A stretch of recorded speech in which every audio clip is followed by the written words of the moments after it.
제가 고등학교 졸업할 때 다른 선수들 연고대 가고 다 갈 때 저는 용인대 가는 것 때문에 사실 눈물을 많이 흘렸습니다. 저도 지금 울컥한데 용인대 축구를 고등학교 선수들이 사실 비웃음거리였거든요, 사실은. 왜냐하면 조민국 감독님이 현대에 계셨을 당시 이제 직접 찾아오셔서 이제 2학년 마치고. 안녕하세요, 소로정입니다. 오랜만이죠. 저희 약간 휴식기가 있었는데 돌아왔습니다. 오늘은 정말 공기 좋은 이 산에 위치한 용인대학교에 왔습니다. 대학 축구 최고의 명장 이장관 감독님을 만나러 왔습니다. 안녕하세요, 감독님. 예, 안녕하세요. 이런 질문 처음에 드려도 될지 모르겠는데 실례지만 무슨 부 장관이십니까? 어릴 때부터 체육부 장관이라고 별명이 참 많았습니다. 그랬어요. 농을 한번 던져봤는데 일단은 축예대학 축구연맹전 우승 축하드립니다. 감사합니다. 이번이 몇 번째 트로피입니까? 예, 요번에 이제 우리가 별이 몇 개인가 한번 세어보고 이제 7개의 성을 달성했고요. 예, 짧은 시간에 좀 많은 별을 가슴에 새긴 것 같습니다. 용인대 축구부에 북두칠성이 새겨졌다 이제. 예. 이게 참 대단한 게 결승인데 용인대가 무려 6골이나 넣고 우승을 차지했습니다. 결승전 결과 보시고도 뿌듯하셨겠어요? 저는 뭐 뿌듯하긴 하지만 저한테는 이제 잘못했던 부분만 더 많이 생각이 나고 성적보다 더 중요한 게 과정이라고 생각해서 문제거리를 많이 찾는데 6골 넣고 이겼는데도요? 그 대회를 통틀어서 예, 그래서 조금 아쉬운 부분이 좀 많이 있었던 게 저는 조금 더 우승의 기쁨보다는 좀 찝찝함이 더 많이 있는 그 대회였습니다. 그럼 감독님은 약간 완벽주의자 성향의 지도자가 아닌가? 그런 생각도 드는데요. 그러게요. 뭐 평상시에는 좀 털털한데 그라운드만 들어가면 그 자그마한 것까지도 쉽게 지나가지 못해서 운동 시간이 자꾸 넘어가고 영상을 보면서도 미팅을 많이 하겠지만 전 그거보다는 영상에 나왔던 부분을 그라운드에서 내가 직접 뛰면서 선수들이 직접 뛰면서 몸으로 익히는 게 더 중요하다고 생각하는 사람이기 때문에 운동장에서에 대한 그런 디테일한 면이 저에게는 좀 그런 부분이 있는 것 같아요. 그러니까 용인대 축구가 상당히 독특하다고 하더라고요. 경기 중에는 3-1-6 앞에 6명의 선수가 서서 굉장히 공격적인 전방 압박을 하는 축구다라는 얘기를 들었어요. 남들과 똑같은 축구를 하는 걸 좀 싫어하고 나만의 축구 또 우리만의 스타일을 좀 중시하게 생각하고 있기 때문에 곰곰이 많이 생각을 하다가 어떻게 하면 공격 숫자를 더 많이 둘 수 있을까? 그러기 위해서는 사이드백의 활용도를 어떻게 할까라는 부분을 많이 생각했는데 18년도 가장 약하다는 스쿼드를 가지고 또 왕중왕 우승했거든요. 그래서 더욱더 거기에 조금 더 집중하게 됐고 수비수자가 많이 없어도 우리가 가지고 있는 포인트가 있고 예측이 있고 타이밍이 있기 때문에 상대가 거기서 어려움을 갖고 있겠구나라는 생각을 계속 가지고 그 대신 부분마다 해야 될 게 사실은 더 많아지죠. 사실은. 그렇죠. 예, 위험 요소가 많기 때문에.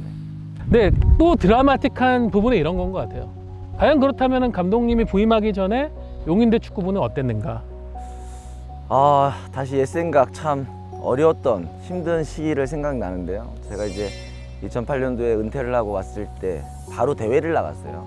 가장 아쉬웠던 부분은 2골, 3골 먹고 경기가 지고 있을 때 선수들의 행동들, 그런 상대에 대한 존중이 없고 이런 부분을 봤을 때 그런 자그마한 것까지 바뀌어야 되겠다라는 생각이 있어서 그 대회 끝나고 와서 경기를 10대0, 20대0으로 진 게 선생님이 화가 난 게 아니고 너네들이 경기를 마무리하는데 상대한테 가해했던 그런 모습들이 선생님이 너무 창피하고 지금 어떻게 몸둘 바를 모르겠다. 그런 모습부터 천천히 고쳐 나가자라는 게 어떻게 보면 저의 기본적인 생각이었어요. 그게 서서히 학교의 구성원들한테 어필이 됐었고 내가 찾아서 구성원들하고 같이 연결이 되지 않으면 우리 선수들한테 지원받는 거나 모든 거에 대해서 차별 혜택을 받지 못하겠구나라는 게 첫 번째 이유였기 때문에 또 새벽에 나와서 또 선수들을 가르쳤고 그때 이제 저 혼자 했었기 때문에 코치들이 없이. 없었고요. 네. 저도 축구 생활을 열심히 살아왔지만 12년, 13년 그 정도 하잖아요. 근데 그 외의 사회적인 생활을 이제 이어가야 되기 때문에 사실 그 부분보다는 인간적인 그런 인성적인 부분들이 더 저는 중요하게 생각하고 또 그런 가르침을 이제는 현 사회에서는 우리 지도자들이 가르쳐야 되기 때문에 그런 부분에 대해서 좀 집중을 하는 것 같아서 그 선수들이 또 프로 가서 좀 잘 해주고 있는 것 같습니다. 언제부터 선수나 학부모나 학교에서 용인대 가야죠 이런 반응으로 바뀌던가요? 그때는 이제 저 지원서 제도였어요. 초창기에는. 그래서 용인대를 들어와서 눈물을 흘리고 또 졸업하고 나갈 때 눈물을 흘리는 선수들이 있었어요. 그게 언제냐면 이제 이창용 선수가 이제 첫해 선수였던 거예요. 그래서 지명을 받았고 강원에 그러면서 돌아오면서 이제 눈물을 흘리면서 이제 이런 얘기. 제가 고등학교 졸업할 때 다른 선수들 연고대 가고 다 갈 때 저는 용인대 가는 것 때문에 사실 눈물을 많이 흘렸습니다. 근데 지금 최고로 잘 돼서 이렇게 졸업하게 돼서 너무나도 감사하다고 눈물을 저도 지금 울 것 같은데 예, 그때 그 느낌이 저로 하여금은 야 이게 나의 힘이고 내가 해야 될 일이구나. 그때부터 선수들이 매년 많은 선수들이 이제 프로로 가게 됐고 또 그러다 보니까 좋은 선수들이 왔고 슈퍼스타까지는 아니지만 굉장히 개성이 있고 뭔가 팀에는 꼭 필요한 선수들이 용인대 출신 선수들이 굉장히 많습니다.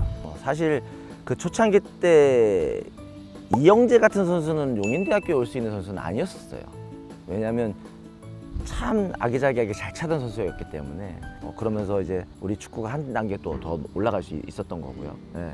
또한 이 선수가 과연 프로팀에서 될까라는 얘기를 많이 했지만 조민국 감독님이 현대에 계셨을 당시 이제 직접 찾아오셔서 이제 2학년 마치고 또 스카우트 해가셨고 또한 첫 용인대학교 국가대표 선수가 나온 거에 대해서 너무 뿌듯하고 또 성실하게 잘해줘서 너무나도 감사한 마음입니다.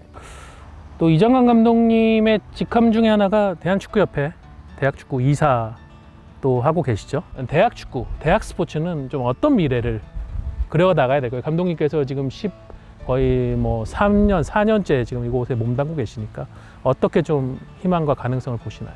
근데 저희가 지금 생각하는 부분이 어떤 부분이냐면 우리 대학 스포츠도 가슴, 옆구리, 엉덩이에다가 광고를 붙일 수 있는 그 정도의 레벨로 좀 올려가고 싶고 그러려면 사실 더욱더 노력을 해서 재미난 축구를 또 해야 되고 가게 슈퍼든 아니면 기업이든 아니면 더 크게 보면은 그 고장에 있는 시 로고를 달고 저희들이 나가면서 후원도 받으면서 자동적으로 그만큼 이제 관심을 받고 그래서 저희는 용인시에서 조금 더 대표적인 팀으로 좀 거듭나고 싶고 어느 대학보다도 먼저 그런 광고를 가슴에 등에 좀 달고 뛸 수 있는 날을 사실 기대를 하면서 지금 열심히 하고 있거든요.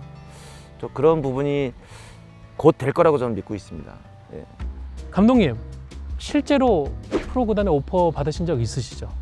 저는 뭐 좀 아까도 얘기했지만 어려운 팀을 선택할 것이고요. 또한 부산에 대한 애착을 많이 갖고 있습니다. 안정환 선수가 그때 내가 그런 용서가 없었으면 2002년 그런 월드컵의 영광이 우리나라한테 있을까라고 이제